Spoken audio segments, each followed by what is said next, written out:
അപ്പോൾ എല്ലാവർക്കും അസ്സലാമു അലൈക്കും. ഉമ്മച്ചിമ്മയുടെ വീട്ടിൽ നിന്ന് വന്ന സമയത്ത് ഉമ്മച്ചിമ്മ നിറയെ മാങ്ങ കൊടുത്തോട്ടോ. നിറയെ എന്ന് പറഞ്ഞാൽ ഒരുപാടുണ്ടായിരുന്നു. അപ്പോൾ അതിൽ നിന്ന് നമ്മളൊരു 5-6 മാങ്ങ ഇപ്പോൾ എടുത്തിട്ടുണ്ട്. എന്തിനെന്നറിയാമോ, നമ്മളിന്ന് പുളിശ്ശേരി വെക്കാനായിട്ട് പോവുകയാണ്.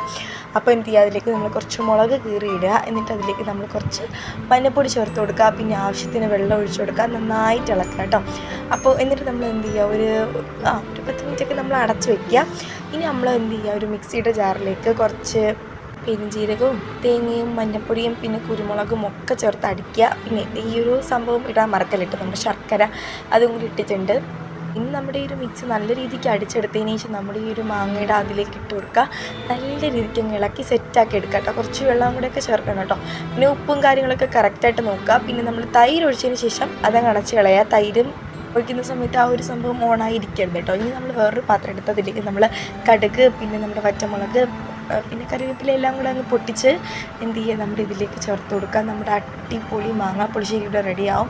സത്യം പറയാലോ, നല്ല അടിപൊളി ടേസ്റ്റാണ്. നല്ല ചൂടോട് ചോറിൻ്റെ കൂടെ ഇങ്ങനെ കുഴച്ച് കഴിക്കണം.